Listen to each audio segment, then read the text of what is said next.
multi-million-dollar deals now trembling with loneliness. 3 years ago, a drunk driver had stolen more than just his legs. The accident had taken his fiancée, his best friend, and somehow, everyone else had slowly drifted away too. His company, Bennett Industries, thrived under his remote leadership. His bank accounts swelled with each passing quarter. Yet here he sat, the richest man in his graduating class, completely and utterly alone. The morning sun streamed through the massive windows of Harvard Sanders Theater, casting long shadows across the packed auditorium.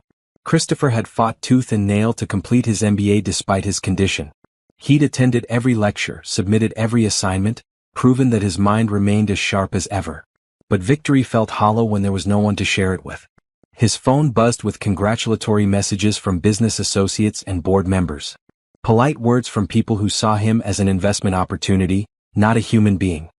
He turned the device face down and watched a young woman nearby burst into tears of joy as her entire extended family cheered her name. The dean's voice echoed through the speakers, calling graduates to the stage. Christopher's turn would come soon. He'd roll across that platform, shake hands with professors, and collect his diploma while cameras flashed. Then he'd go home to his empty penthouse, add the frame to his wall of achievements, and continue his isolated existence. A little girl's giggle cut through his dark thoughts. Somewhere in the crowd, a child was laughing with pure, innocent joy. The sound made his chest tighten. He'd wanted children once. Had planned a future full of family dinners and bedtime stories. Now those dreams felt as distant as the stars. Christopher closed his eyes and tried to remember what hope felt like. His therapist said trauma could make people build walls, but his felt more like a fortress. Impenetrable. Necessary. Safe. The applause around him grew louder as another graduate crossed the stage. Christopher opened his eyes and straightened his shoulders. He'd gotten this far by being strong, by refusing to let anyone see weakness. Today would be no different. But as he sat in his wheelchair, surrounded by empty chairs and other people's joy, Christopher Bennett had never felt more broken. The billions in his account meant nothing. The business empire he'd built felt meaningless. Success, he'd learned the hard way, was worthless without someone to share it with. The irony wasn't lost on him. He'd spent years proving his worth, showing the world that his disability didn't define him. Yet here he was, defined entirely by what he lacked. Well, family. Connection. His name would be called soon. He'd smile for the cameras, accept congratulations, and maintain the facade that everything was fine. Because that's what successful people did. They persevered. They overcame. They never let anyone see them break. But inside his perfectly pressed suit and behind his composed expression, Christopher Bennett was drowning in loneliness so deep it took his breath away. Are you rooting for Christopher already? Do you believe everyone deserves love, no matter their circumstances? Drop a comment below and let me know your thoughts. And please subscribe to see how this story unfolds, because what happens next will restore your faith in unexpected connections. Simone Washington rushed through the parking lot, her 5-year-old daughter Amara's hand firmly clasped in hers. They were running late for her sister's graduation, and Simone's nursing shift at Boston General had run longer than expected. Her scrubs were wrinkled, her hair hastily pulled back, but she'd promised Kiana she'd be there. "Mommy, why are we running?" Amara asked, her little legs working double time to keep up. "Because Aunt Kiana is graduating today, baby girl. This is a very special day for our family."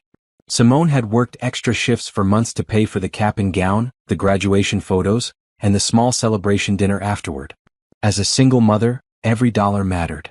But seeing her younger sister become the first Washington to earn a master's degree was worth every sacrifice. They slipped into the back of Sanders Theater just as the ceremony began. Simone scanned the crowd, looking for available seats.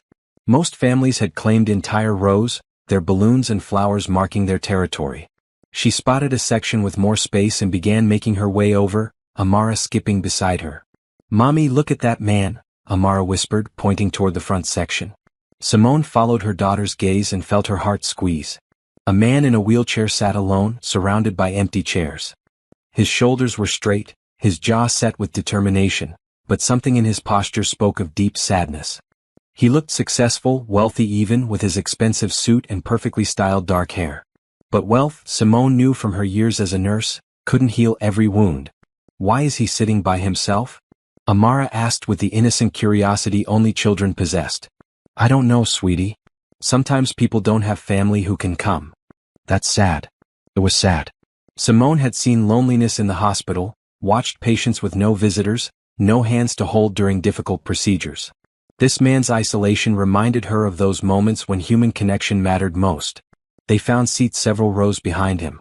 Simone pulled out her phone to record when Kiana's name was called, but her attention kept drifting to the solitary figure ahead. During her nursing training, she'd learned to read people, to see past surfaces to the pain beneath. This man was hurting in ways that had nothing to do with his wheelchair. "Can we sit with him?" Amara asked suddenly. "Oh no, baby. We don't know him. We can't just walk up to strangers." But even as she said it, Simone felt drawn to help. Her mother had raised her to be kind, to reach out when others needed support. It's what made her a good nurse. It's also what had gotten her heart broken by Amara's father, who'd left when he realized single parenthood wasn't the adventure he'd signed up for. The dean called another name, and the graduate bounded across the stage to thunderous applause from what seemed like half the auditorium. The contrast was stark. When this man's turn came, would anyone cheer for him? Simone glanced at Amara, who was still watching the man with concern. Her daughter had inherited her compassionate heart, always wanting to help hurt animals, sharing her lunch with classmates who forgot theirs, bringing flowers to elderly neighbors. Maybe Amara's instincts were right. "He looks lonely, Mommy." "I know, sweetheart. Can we go say hi? Just to be nice." Simone wrestled with the decision. She'd taught Amara to be cautious around strangers, but she'd also taught her to be kind. The man looked successful, surrounded by expensive technology and wearing clothes that cost more than Simone made in a month. He probably wouldn't want to be bothered by a woman in scrubs and a chattering 5-year-old. But as she watched him sit alone while family after family celebrated around him, her nurse's instincts kicked in. Everyone needed connection. Everyone deserved to feel seen. "What if he says no?" Simone asked. "Then at least we tried," Amara said with the wisdom that sometimes came from children. Simone looked at her daughter's earnest face, then back at the man's rigid shoulders. Her own parents had died in a car accident when Amara was 2, leaving Simone to navigate single motherhood without their support. She understood loneliness, understood how pride could keep people isolated when they needed help most. "Okay," she said softly. "But if he wants to be alone, we respect that." Amara nodded solemnly, already planning her approach with the seriousness of a 5-year-old on a mission. Before Simone could change her mind, Amara had slipped from her seat and was walking down the aisle with the confidence only children possessed. Simone hurried after her, heart pounding as her daughter approached the stranger. "Hi," Amara said simply, appearing beside his wheelchair. "I'm Amara. What's your name?" Christopher startled, looking down at the little girl with wide eyes. Up close, Simone could see he was younger than she'd thought, maybe early 30s with kind brown eyes behind wire-rimmed glasses. "I'm sorry," Simone rushed to say, reaching for Amara's hand. "She just noticed you sitting alone and wanted to say hello. We don't mean to bother you." "It's fine," Christopher said quietly, his voice deeper than she'd expected. "Hi, Amara. I'm Christopher. Why are you in a wheelchair?" Amara asked with typical 5-year-old directness. "Amara," Simone scolded gently. "That's not polite to ask." But Christopher managed a small smile. "My legs don't work anymore. I was in an accident a few years ago." "Does it hurt?" "Not anymore." "Are you here for the graduation?" "My Aunt Kiana is graduating. She's really smart." "Are you graduating too?" "I am." "Where's your family?" The question hung in the air. Christopher's smile faded, and Simone saw pain flicker across his features. "They couldn't make it," he said simply. Amara studied his face with the intensity children reserved for important matters. Then she looked at the empty chairs beside him and back at Simone. "Mommy, can we sit with Christopher so he's not alone?" Simone felt her cheeks warm. "Sweetheart, Mr." She realized she didn't know his last name. "Bennett? Christopher Bennett." Mr. Bennett might prefer to watch the ceremony quietly. But Christopher was looking at Amara with something that might have been wonder. "Actually, I'd like the company. If you don't mind sitting with a stranger." "You're not a stranger," Amara declared. "You're Christopher. And strangers don't have names." Despite everything, Christopher laughed. The sound was rusty, like he hadn't used it in a while, but genuine. Simone felt her protective instincts war with her compassionate ones. Something about this man seemed safe, familiar even. Maybe it was the way he spoke gently to Amara, or how his eyes softened when her daughter smiled at him. "Are you sure?" she asked. "We don't want to intrude." "Please," he said, and there was something in that single word that made her decision. They settled into the empty chairs beside him. Amara immediately began chattering about her aunt, her kindergarten class, and her favorite color, which changed daily but was currently purple. Christopher listened with genuine attention, asking questions that showed he was really hearing her. When Kiana's name was called, Simone jumped to her feet, cheering loudly while recording on her phone. She noticed Christopher applauding too, smiling as he watched her sister cross the stage. "She looks like you," he commented when Simone sat back down. "Everyone says that. Same stubborn chin." "I can see that," he said, glancing at Amara, who was indeed sporting the Washington family's determined jawline. As the ceremony continued, Simone found herself stealing glances at Christopher. There was something about him that intrigued her. Not just his obvious wealth or his quiet dignity, but the way he seemed to come alive around Amara. Her daughter had that effect on people, but this felt different. Like he was remembering how to be happy. When his name was called, Christopher Bennett, Master of Business Administration, Simone and Amara cheered as loudly as any family. His surprise was evident as he looked back at them from the stage, and for the first time since they'd met him, he looked truly grateful. "We did good, Mommy," Amara whispered as Christopher returned to his seat, diploma in hand. "Yes, baby girl. We did good." After the ceremony, families flowed toward the exits in celebration. Simone gathered her purse and reached for Amara's hand, but her daughter was engaged in animated conversation with Christopher about the differences between wheelchairs and roller coasters. "They both have wheels, but one goes really fast and the other one you control yourself," Amara was explaining with 5-year-old logic. "That's a very good observation," Christopher said seriously. "I never thought of it that way." Simone smiled despite herself.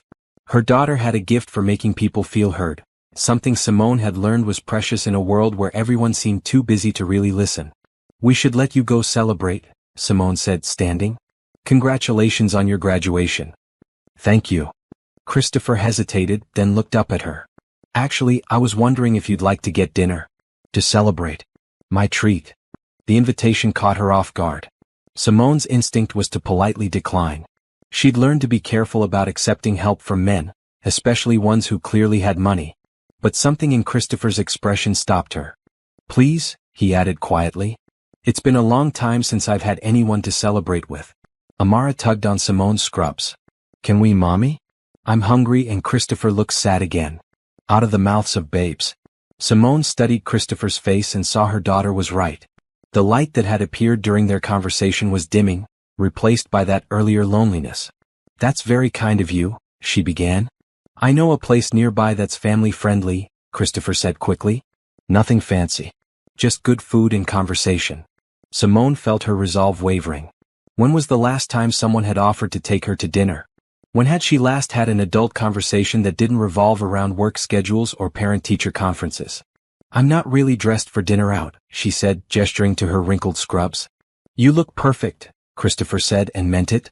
"Besides, I'm not exactly formal either." It was true. Despite his expensive clothes, there was something approachable about him. Maybe it was how he'd listened to Amara, or how his eyes crinkled when he smiled. "Please, Mommy? I want to eat with Christopher." Simone looked at her daughter's hopeful face, then at Christopher's cautious one. Her mother had always said that sometimes the best things in life came from saying yes to unexpected opportunities. "Okay," she said. "But somewhere casual." Amara gets excited in restaurants.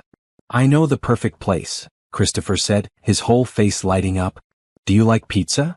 "I love pizza," Amara announced. "Especially with extra cheese. A girl after my own heart." They made their way through the thinning crowd, Simone pushing Christopher's wheelchair when he offered to let her, something that felt natural rather than awkward. Outside, she expected him to call for a driver or point toward an expensive car. Instead, he led them to a modified van with a wheelchair lift. "I can drive," he explained, seeing her surprise. "One of the first things I learned after the accident.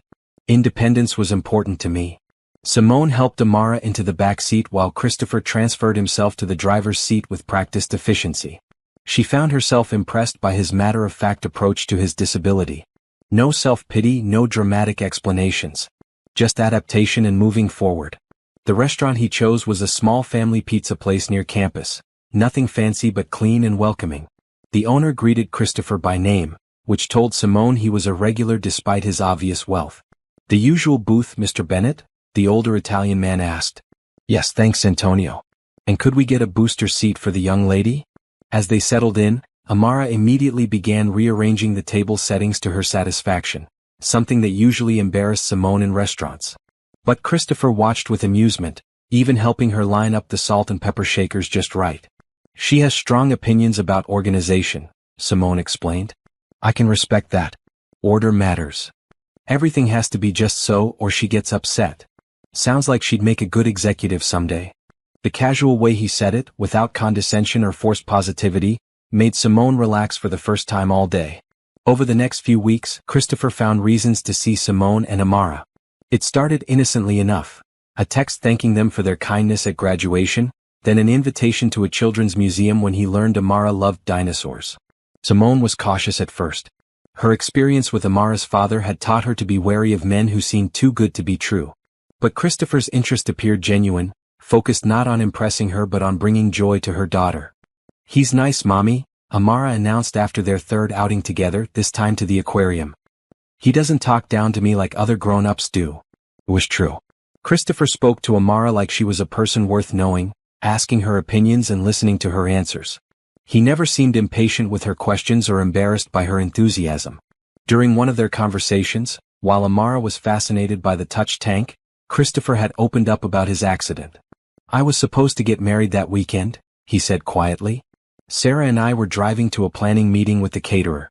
A drunk driver ran a red light. I'm so sorry, Simone said, understanding flooding through her. Sarah died instantly. My best friend Michael was in the backseat. He didn't make it either. I was in a coma for 3 weeks and when I woke up, everything was different. That's a lot to lose at once. The physical therapy was the easy part. Learning to live with the guilt was harder. Simone had reached over and squeezed his hand, a gesture that felt natural despite how little time they'd known each other. It was during that same week that Christopher learned about Amara's medical situation. They were at a playground, Christopher watching from his wheelchair as Simone pushed Amara on the swings, when her daughter suddenly stopped and pressed her hand to her chest. I need to rest, Amara said, unusual for a child who normally had endless energy. Simone was at her side immediately, checking her pulse, watching her color. Christopher noticed the practiced way she assessed her daughter, the worry that flickered across her features. Is she okay? He asked when they sat on a bench. She has a heart condition, Simone explained quietly while Amara rested against her shoulder. A valve that doesn't work properly. She needs surgery but what? Insurance will cover most of it but not everything. I'm saving up for the deductible and the time I'll need to take off work. Christopher felt something twist in his chest. This beautiful, kind woman was working herself to exhaustion to save her daughter's life while he sat on billions he couldn't spend fast enough. How much do you need? He asked. Oh no, Simone said quickly. I wasn't telling you that for money. I would never. I know you wouldn't, but I'm asking anyway. How much? Simone named a figure that was less than Christopher spent on clothing in a month. The fact that this amount stood between Amara and the surgery she needed felt obscene. Let me help, he said simply. Christopher, no. I can't accept that kind of money from you. Why not? Because it's not right. We barely know each other. I know that you and your daughter are the first people in 3 years to make me feel human again. I know that Amara asks about my day like it matters, and that you listen when I talk like my words have value. I know that spending time with your family is the highlight of my week. Simone stared at him, and Christopher could see the internal battle playing out across her face. The money means nothing to me, he continued. I have more than I could spend in several lifetimes. But giving it to help Amara means everything. I can't just take money from you. Then consider it a loan. Pay me back when you can. That could take years. I'm not going anywhere. 2 days later, Simone found herself in the cardiac surgeon's office, holding a check that would cover not only Amara's surgery but also her recovery expenses and Simone's lost wages. Christopher had deposited it into her account despite her protests, along with a note that read, Every child deserves the chance to run and play without pain. Let me give her that chance. Dr. Patricia Rodriguez, the pediatric cardiac surgeon, reviewed Amara's case files one more time. The good news is that this is a relatively straightforward valve repair, she explained. Children Amara's age typically recover quickly and go on to live completely normal lives. When can we schedule it? Simone asked, still barely believing this moment was happening. We can get her in next week if you're ready. Simone looked at Amara, who was coloring quietly in the corner, unaware that her life was about to change dramatically. We're ready. The night before the surgery, Christopher came to dinner at Simone's small apartment for the first time. He arrived with flowers for Simone and a stuffed elephant for Amara, along with several bags of groceries. "I thought you might not feel like cooking," he explained. "You really didn't need to do all this." "I wanted to. Besides, I can't remember the last time I cooked for anyone." Simone's apartment was tiny compared to what Christopher was used to, but it felt like a home in ways his penthouse never had. Photos covered the refrigerator, Amara's artwork decorated the walls, and everything spoke of a life lived with love and intentionality. As they prepared dinner together, Simone found herself studying Christopher's profile. Somewhere along the way he'd stopped being the lonely stranger from graduation and had become— what exactly? A friend? Something more? "Are you scared about tomorrow?" he asked while Amara played in the living room. "Terrified," Simone admitted. "She's all I have. If something goes wrong." "Nothing will go wrong. Dr. Rodriguez is the best pediatric cardiac surgeon on the East Coast. I made sure of it." "You researched her?" "I researched everyone. I wanted to make sure Amara had the absolute best care." The casual way he said it, as if personally investigating medical professionals was perfectly normal, reminded Simone of the vast differences in their worlds. Christopher could research doctors, demand the best specialists, and write checks that changed lives without thinking twice. She counted every dollar and worried about taking time off work.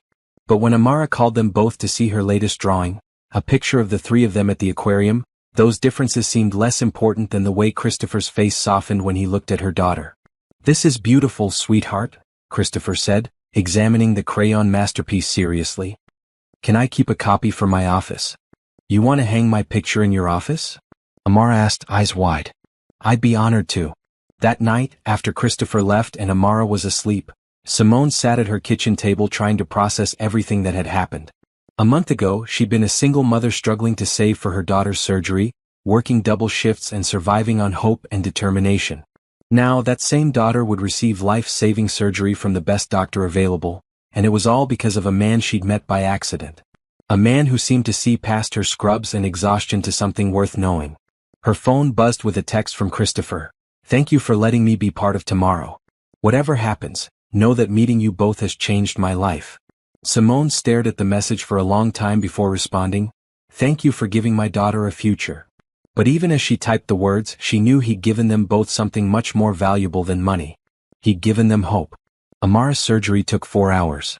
Christopher arrived at the hospital before dawn with coffee for Simone and spent the entire day in the waiting room, pacing when his wheelchair would allow, making calls to ensure everything possible was being done. When Dr. Rodriguez finally emerged with a smile, announcing the surgery had been a complete success, Christopher watched Simone collapse into tears of relief and felt his own eyes burn. "She did beautifully," the surgeon reported. "The valve repair went perfectly. She should make a full recovery with no restrictions on activity." During Amara's recovery, Christopher was there every day. He brought books, puzzles, and a tablet loaded with age-appropriate games.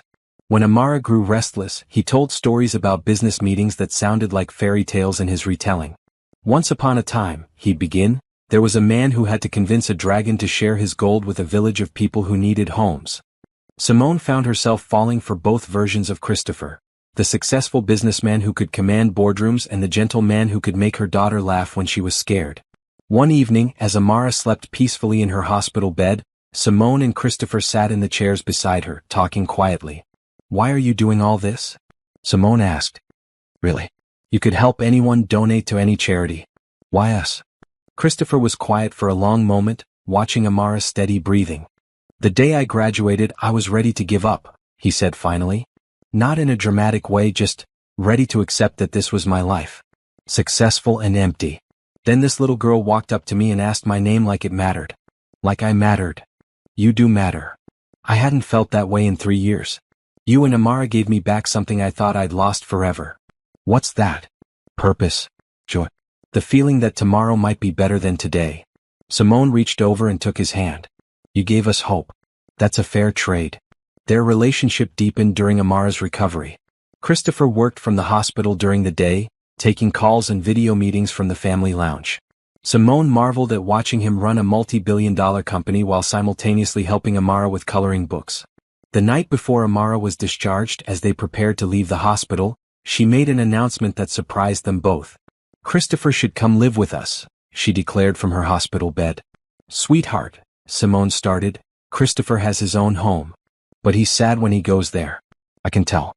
He's only happy when he's with us. Out of the mouths of babes again. Christopher looked at Simone, and she saw the truth of Amara's observation in his eyes. She's not wrong, he said quietly. I am happiest with you both. Christopher. I'm not asking you to decide anything tonight. But I want you to know that what I feel for you both isn't gratitude or pity or any of the things you might worry about. It's love. Real, complicated, life-changing love. Simone felt her breath catch. She'd been trying not to name the feelings growing between them, afraid that acknowledging them would make the eventual ending hurt worse. I love you too, she whispered. But this is all so fast and I have to think about Amara. I know. And I want you to think about her. Think about whether having someone who adores her, who would do anything to protect her and give her the best life possible, might be good for her. What are you saying? Christopher reached into his jacket pocket and pulled out a small velvet box. Simone's heart stopped. I'm saying that I want to marry you. Both of you. I want to be Amara's father and your husband. I want to build a life together that's about more than just getting by. Simone stared at the box, her mind racing. You don't have to answer now, Christopher said quickly. Just think about it. But as Simone looked at this man who had transformed their lives, who had given her daughter health and hope and herself the first taste of real partnership she'd ever known, she realized she didn't need time to think. Yes, she said simply. Yes. Yes, I'll marry you. Yes, we'll build a life together. Yes to all of it. Christopher's smile was brighter than all the hospital lights combined. Can you believe how far they've come from that lonely graduation day? What do you think their wedding will be like? Subscribe to see this beautiful love story reach its conclusion, and don't forget to share your thoughts in the comments about what makes the perfect family. The engagement announcement brought unexpected challenges. Christopher's family, who had been notably absent from his life since the accident, suddenly reappeared with strong opinions about his choice of bride. His older brother Marcus arrived at Christopher's penthouse unannounced, bringing their mother's disapproval and their father's business concerns. A nurse, Christopher? Really? Marcus said, pacing the living room. And she has a child. Do you have any idea what this looks like? It looks like I'm happy for the first time in 3 years, Christopher replied calmly. She's after your money. It's obvious. Actually, it's not. She tried to refuse help with her daughter's surgery. I had to convince her to accept it. That's just good strategy. Playing hard to get. Christopher felt anger rise in his chest, something he'd rarely experienced in business, but that came quickly when someone attacked his family. You don't know what you're talking about. Don't I? A beautiful woman appears right when you're vulnerable, befriends you, lets you pay for her daughter's medical bills, and suddenly you're engaged. Come on, Chris. You're smarter than this. The seeds of doubt, once planted, were hard to ignore. That evening, when Christopher joined Simone and Amara for dinner at their favorite restaurant, he found himself noticing things differently. The way Simone insisted on paying for her coffee. The way she carefully calculated the tip. The way she seemed grateful for everything he did. Was it genuine appreciation or careful manipulation? You're quiet tonight, Simone observed as they waited for their food. Just thinking about work.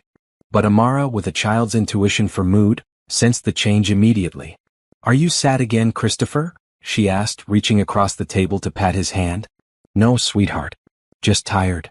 When people say they're tired but they're really sad, they usually need hugs, Amara announced. Mommy taught me that. Christopher looked at this little girl who had become so precious to him, then at Simone, who was watching him with concern, and felt his doubts waver. How could anything this pure be calculated? But over the next few days the doubts grew stronger. His family's words echoed in his mind. His business associates offered congratulations that felt more like condolences. Even his personal assistant mentioned how quickly the relationship had developed. The breaking point came when Christopher overheard Simone on the phone with her sister.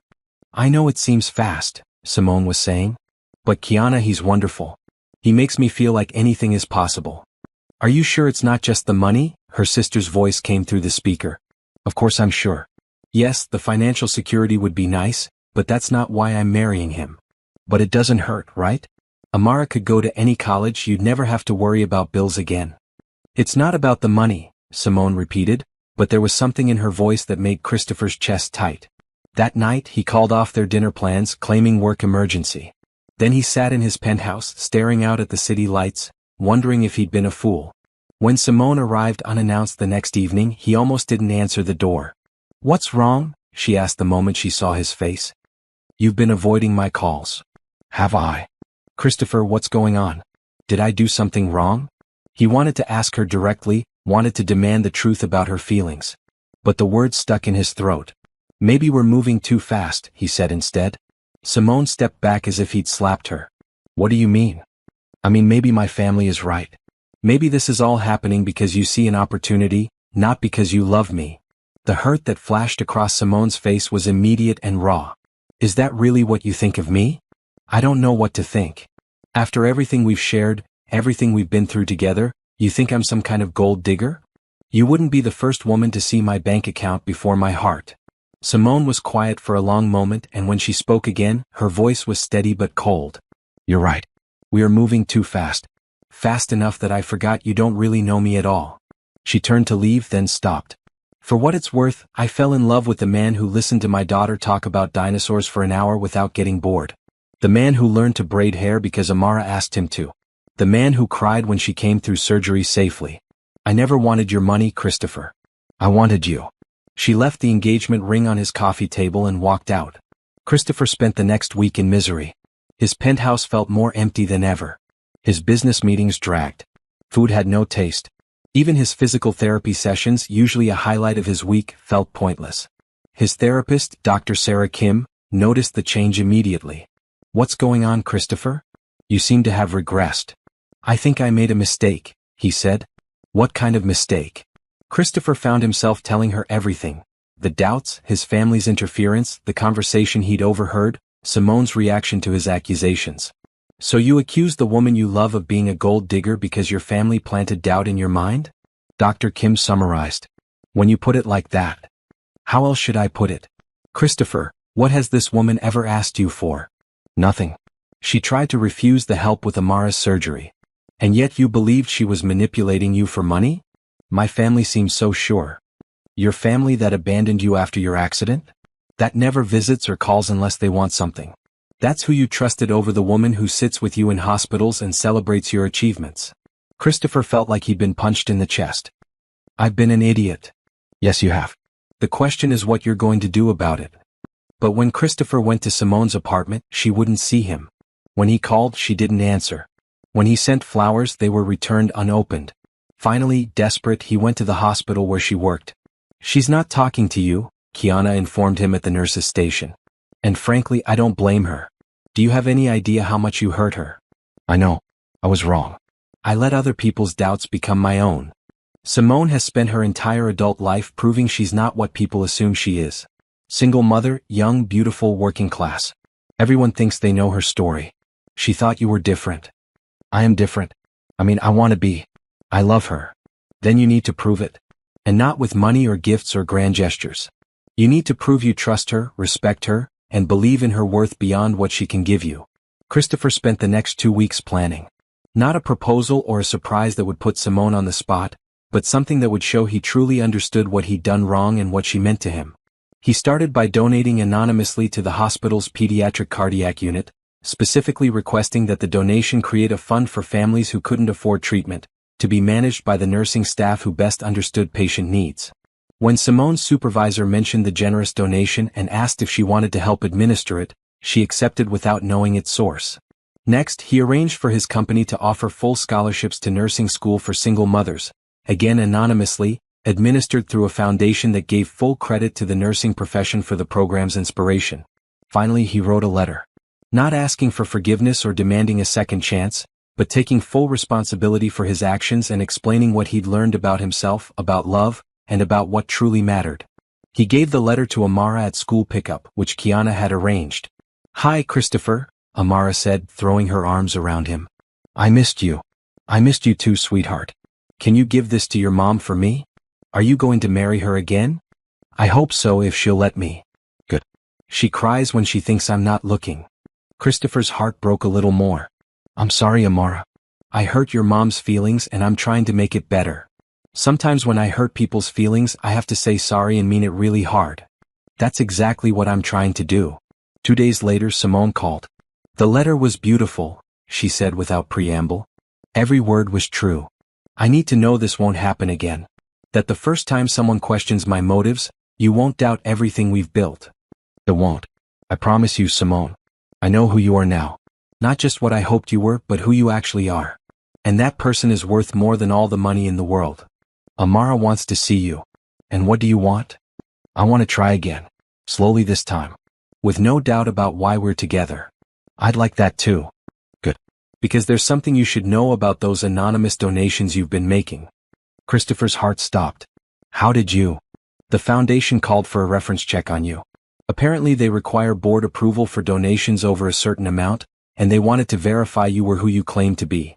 Simone, I wasn't trying to buy my way back. I know. That's why I said yes when you asked me to marry you the first time. And it's why I'm saying yes again now. 6 months later, Christopher Bennett married Simone Washington in the same chapel where his parents had wed 30 years earlier. But unlike their elaborate society wedding, this ceremony was intimate, focused on what mattered most. Amara served as the most important member of the wedding party, carrying the rings in a basket she'd decorated herself and wearing a dress that made her feel like a princess. She'd insisted on walking down the aisle first, explaining to anyone who would listen that she needed to make sure the church was ready for her new daddy. Christopher's family attended, somewhat stiffly, but his chosen family filled the front rows. Kiana served as Simone's maid of honor, Dr. Rodriguez and the nursing staff from the hospital came to celebrate, and even Antonio from the pizza place brought his family. But the most meaningful moment came during the ceremony itself, when Christopher had a surprise for his new family. Before we exchange vows, he said, turning to face Amara, I have something important to say. He shifted from his wheelchair to one knee, a movement that required significant effort but one he'd practiced for weeks with his physical therapist. Amara Washington, will you let me be your daddy? Not just in name but in all the ways that matter. Amara launched herself into his arms, nearly knocking him over. Yes. I already told everyone at school you were going to be my daddy. As Christopher struggled back into his wheelchair with Amara's help, there wasn't a dry eye in the chapel. The vows they exchanged were simple but profound. Simone promised to love Christopher not despite his challenges but because of how he'd overcome them. Christopher promised to love and protect both his girls, to never let doubt overshadow trust, and to remember that the greatest wealth was the love of family. At the reception held in the hospital's community garden that Christopher had funded, Amara gave a speech that brought everyone to tears. I'm happy because now I have a mommy and a daddy, and Christopher is happy because he's not alone anymore, and mommy is happy because she doesn't have to worry about money for my doctor visits. But mostly we're all happy because we love each other, and that's the most important thing. As they danced their first dance as a family, Christopher holding Simone while Amara danced around their wheelchair, he felt a contentment he'd never known was possible. Later that evening, as they settled into their new home together, Christopher received the call he'd been waiting for. Mr. Bennett? Dr. Stevens, his neurologist, sounded excited. I have some remarkable news. The latest tests show significant nerve regeneration in your lower spine. It's unusual but not unheard of. With intensive therapy you might regain some sensation, possibly even limited mobility.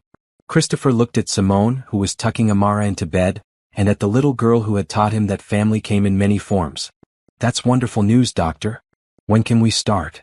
But even as he planned for the possibility of physical recovery, Christopher knew he'd already experienced the most important healing.